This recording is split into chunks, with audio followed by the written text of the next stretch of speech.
जय हिंद। स्टडी बसेरा के नए वीडियो में आप सभी का हार्दिक स्वागत है। आज हम लोग इम्पोर्टेंट क्वेश्चन, बहुत सारा इम्पोर्टेंट क्वेश्चन डिस्कस करेंगे। जो भी कॉम्पिटिटिव एग्जाम है, रेलवे ग्रुप डी हो गया, एनटीपीसी हो गया, किसी भी कॉम्पिटिटिव एग्जाम से रिलेटेड जितने भी क्वेश्चन बन सकते हैं, हम लोग जो भी क्वेश्चन पढ़ेंगे उससे रिलेटेड, उससे कनेक्टेड जितने भी क्वेश्चन बन सकते हैं, ऑप्शन से भी कनेक्टेड जितने क्वेश्चन बन सकते हैं, सभी तरह के क्वेश्चन आज के वीडियो में हम लोग डिस्कस करेंगे। चलिए स्टार्ट करते हैं आज का वीडियो। आज का पहला क्वेश्चन है, बेरी बेरी किस विटामिन के कमी के कारण होता है? तो ऑप्शन है, option A vitamin B3, option B vitamin B6, option C vitamin B12, option D vitamin B1। तो इसका आंसर हो जाएगा option D vitamin B1। Vitamin B1 के कारण, विटामिन B1 कमी के कारण बेरी बेरी रोग होता है। इसका आंसर हो जाएगा आंसर ऑप्शन डी।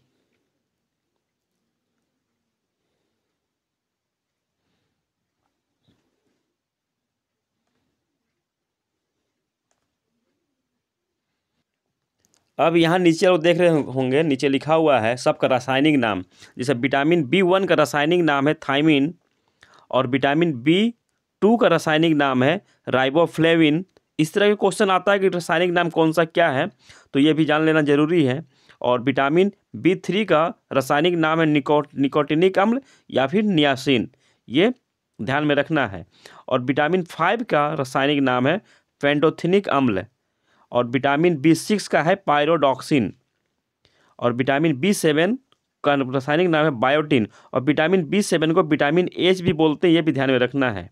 और विटामिन B12 का रासायनिक नाम है साइनोकोबालएमिन, साइनोकोबालएमिन। और निकोटिनिक अम्ल, अम्ल मतलब होता है एसिड, एसिड होता है एसिड, तो निकोटिनिक एसिड, इसे ये भी कह सकते हैं विटामिन B3 का निकोटिनिक एसिड, ये भी नाम हो सकता है। चलिए देखते हैं अब नेक्स्ट क्वेश्चन।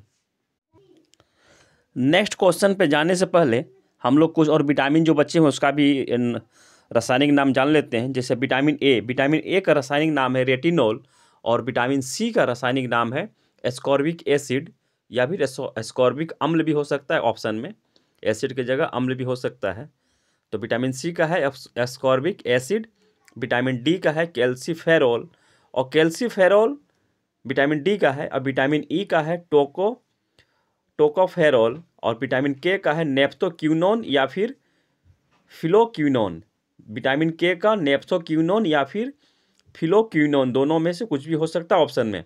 देखो याद करने का दो यहाँ मैं बता सकता हूँ कि विटामिन ए हम लोग को आँखों के लिए ज़रूरत होता है, और आँख में होता है रेटिना। तो रेटिना से आप लोग यहाँ पर कनेक्ट कर सकते हैं रेटिनोल को, कि आँखों के लिए विटामिन ए जरूरी है, तो विटामिन और आँखों में होता है रेटिना, तो रेटिना से ये इसको कनेक्ट करके याद कर सकते हैं रेटिनोल। विटामिन ए का रासायनिक नाम है रेटिनोल, इसको आप लोग याद कर सकते हैं। और विटामिन डी से सूर्य की रोशनी से हमें हड्डियों को मिलता है कैल्शियम, विटामिन डी जरूरी होता है, और हड्डियों के लिए जरूरी होता है कैल्शियम। तो इससे आप लोग याद कर सकते हैं यहाँ से कनेक्ट करके कि विटामिन डी का रासायनिक नाम है कैल्सीफेरोल। चलिए ये कंप्लीट हो गया अपना क्वेश्चन नंबर 1 का कंप्लीट, जो भी एक्स्ट्रा फैक्ट्स था, जो भी डिटेल कंप्लीट हम लोगों ने देखा। चलिए अब क्वेश्चन नंबर 2 देखते हैं। क्वेश्चन नंबर 2 है, गोल गुम्बज किस राज्य में स्थित है? तो इसका आंसर हो जाएगा ऑप्शन बी कर्नाटक। गोल गुम्बज कर्नाटक राज्य में स्थित है।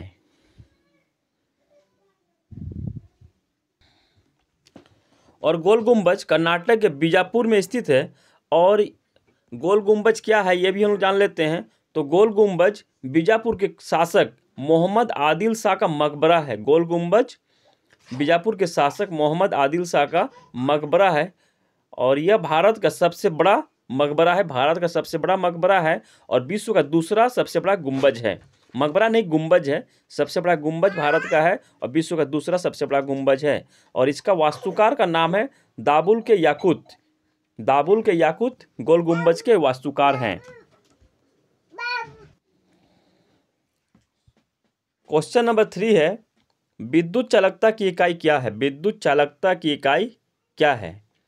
ऑप्शन है, option A ohm, option B mho, option C ohm Q, option D mho Q. Mho per Q. तो इसका आंसर हो जाएगा ऑप्शन बी, विद्युत चालकता की इकाई है, इलेक्ट्रिक कंडक्टिविटी की इकाई है ऑप्शन बी मो। ओम का उल्टा है मो, इसकी आंसर हो जाएगा ऑप्शन बी। ऑप्शन बी इसका आंसर हो जाएगा, ये ऑप्शन बी। और क्वेश्चन नंबर 4 है, जीएसटी परिषद में कितने सदस्य होते हैं? तो ऑप्शन है option A 35, option B 23, option C 33, option D 34। तो इसका आंसर हो जाएगा ऑप्शन सी 33। जीएसटी परिषद में 33 मेंबर होते हैं। Question number 5। क्वेश्चन नंबर 5 है, किस पंचवर्षीय योजना का मुख्य उद्देश्य गरीबी हटाओ रखा गया था? ऑप्शन है चौथी पंचवर्षीय योजना, ऑप्शन बी 5वीं, ऑप्शन सी 6वीं, ऑप्शन डी 7वीं। तो इसका आंसर हो जाएगा ऑप्शन बी, 5वीं पंचवर्षीय योजना का उद्देश्य गरीबी हटाओ रखा गया था। और यह पंचवर्षीय योजना 1974 से 1978 के बीच चली थी। 1974 से 1978 के बीच चली थी। और इसका आंसर है ऑप्शन बी। क्वेश्चन नंबर 6 है।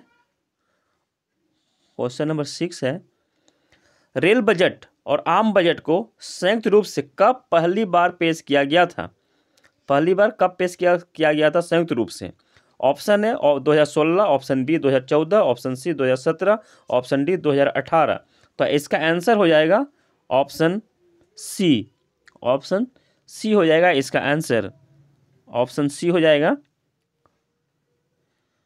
2017 में रेल बजट और आम बजट को संयुक्त रूप से पहली बार पेश किया गया था। पेश करने वाले मंत्री कौन थे? तो वो थे वित्त मंत्री अरुण जेटली, जिन्होंने संयुक्त रूप से पहली बार 2017 में आम बजट और रेल बजट को एक साथ प्रस्तुत किया था। अब 1924 से रेल बजट और आम बजट को अलग अलग पेश किया जाता था। और 2016 में अंतिम बार रेल बजट और आम बजट को अलग अलग पेश किया गया था। इस तरह क्वेश्चन ही बन सकता है। जितना भी हम लोग ये एक्स्ट्रा फैक्ट देख रहे हैं, इस सब भी क्वेश्चन यहाँ से भी बन सकता है। सबको भी नोट डाउन करते रहना है हम लोग को। चलिए अब देखते हैं नेक्स्ट क्वेश्चन। नेक्स्ट क्वेश्चन है, रेलवे का राष्ट्रीयकरण किस वर्ष हुआ था? ऑप्शन है option A 1853, option B 1905, option C 1950, option D 1925। तो इसका आंसर हो जाएगा ऑप्शन सी। ऑप्शन सी हो जाएगा इसका आंसर। रेलवे का राष्ट्रीयकरण 1950 ईस्वी में हुआ था। और ऑप्शन ए में देख रहे हैं आप लोग 1853 में भारत में पहली रेल चली थी मुंबई से थाने के बीच में, और जो चली थी 34 किलोमीटर। कितनी चली थी? 34 किलोमीटर चली थी पहली रेल मुंबई से थाने के बीच में। और ऑप्शन बी में आप लोग देख रहे हैं 1905। तो 1905 ईस्वी में भारतीय रेलवे बोर्ड की स्थापना हुई थी 1905 ईस्वी में, और 1950 में रेलवे का राष्ट्रीयकरण किया गया था। और ऑप्शन डी में आप लोग देख रहे हैं 1925। तो 1925 ईस्वी में भारतीय रेलवे का विद्युतीकरण किया गया था। पहली विद्युत रेलगाड़ी 3 फरवरी 1925 ईस्वी में मुंबई से कुर्ला के बीच में चली थी। मुंबई टू कुर्ला के बीच में चली थी 1925 ईस्वी में पहली विद्युत रेलगाड़ी।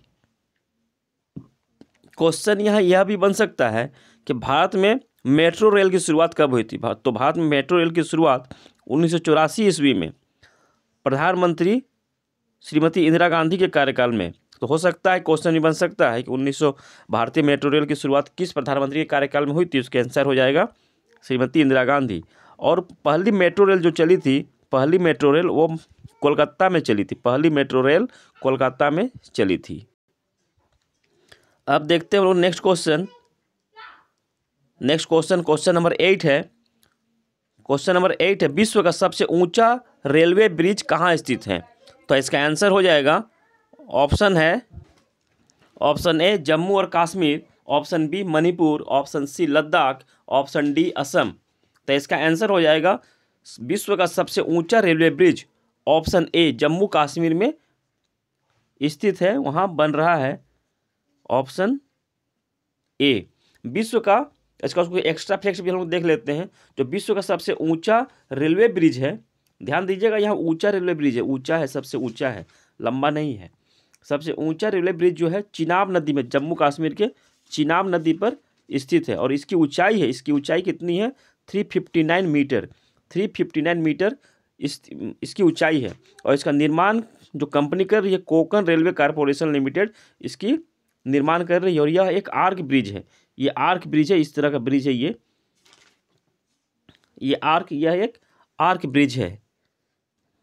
नदी तल से इसकी ऊंचाई अनुमान आप लोग इस तरह से लगा सकते हैं कि जो फ्रांस के पेरिस में जो एफिल टावर स्थित है, उसकी ऊंचाई है 324 मीटर, 324 मीटर एफिल टावर की ऊंचाई है 324 मीटर। और इसकी ऊंचाई है 359, मतलब एफिल टावर की ऊंचाई से भी 35 मीटर ये ज़्यादा है, 35 मीटर इसकी ऊंचाई ज़्यादा है, 35 मीटर इसकी ऊंचाई ज़्यादा है। नेक्स्ट क्वेश्चन है क्वेश्चन नंबर 9, राष्ट्रीय थल सेना दिवस कब मनाया जाता है? ऑप्शन ए 15 जनवरी, ऑप्शन बी 4 दिसंबर, ऑप्शन सी 7 दिसंबर, ऑप्शन डी 8 अक्टूबर। तो इसका आंसर हो जाएगा ऑप्शन ए 15 जनवरी को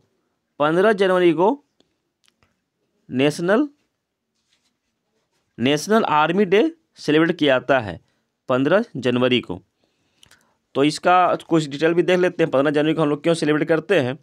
तो 15 जनवरी 1949 में हमारे जो लेफ्टिनेंट जनरल थे KM करियप्पा, इंडियन आर्मी के पहले कमांडर इन चीफ बने थे। और इसके पहले जो कमांडर इन चीफ थे वो थे जो ब्रिटेन के थे, ब्रिटिश थे, रॉय बूचर थे उस समय पहले। उसके बाद इन्होंने पहले हमारे जो इंडियन जो बने थे कमांडर इन चीफ हुए थे KM करियप्पा। तो उसी की याद में 15 जनवरी को हम लोग राष्ट्रीय थल सेना दिवस मनाते हैं। और लेफ्टिनेंट जनरल KM करियप्पा थे, वे भारत के दूसरे फील्ड मार्शल भी बने थे। और कुछ एक्स्ट्रा फैक्ट्स और भी देख लेते हैं। जो भारत के दूसरे राष्ट्रपति थे, पाकिस्तान के जो दूसरे राष्ट्रपति थे अयूब खान, जिनका कार्यकाल था 1958 से 1969 तक। ये भारतीय सेना में 1946 में मिस्टर करियप्पा यानी कि जनरल करियप्पा के अधीन में कर्नल पद पर काम किया इन्होंने। अयूब खान कर्नल पद पर काम किए थे KM करियप्पा के अधीन में। चलिए अब देखते हैं नेक्स्ट क्वेश्चन है क्वेश्चन नंबर 10 है, भारत के पहले फील्ड मार्शल कौन थे? तो भारत के पहले फील्ड मार्शल कौन थे? इसका option A general Manekshaw, option B KM Cariappa, option C Shri Ganesh, option D Nathu Singh Rathore. तो इसका आंसर हो जाएगा ऑप्शन ए। भारत के पहले फील्ड मार्शल थे जनरल मानेकशॉ, दूसरे फील्ड मार्शल थे KM करियप्पा। और जनरल मानेकशॉ जो पहले फील्ड मार्शल बने थे, ये बने थे 1971 में। 1971 में पहले फील्ड मार्शल बने थे भारत के। आशा करता हूँ आप लोगों को क्वेश्चन हेल्पफुल होंगे, पसंद आए हैं तो चैनल को लाइक और शेयर कर दीजिएगा और सब्सक्राइब भी कर लीजिएगा। मिलते हैं फिर नए वीडियो में, तब तक के लिए जय हिंद, स्वस्थ रहें, मस्त रहें, धन्यवाद।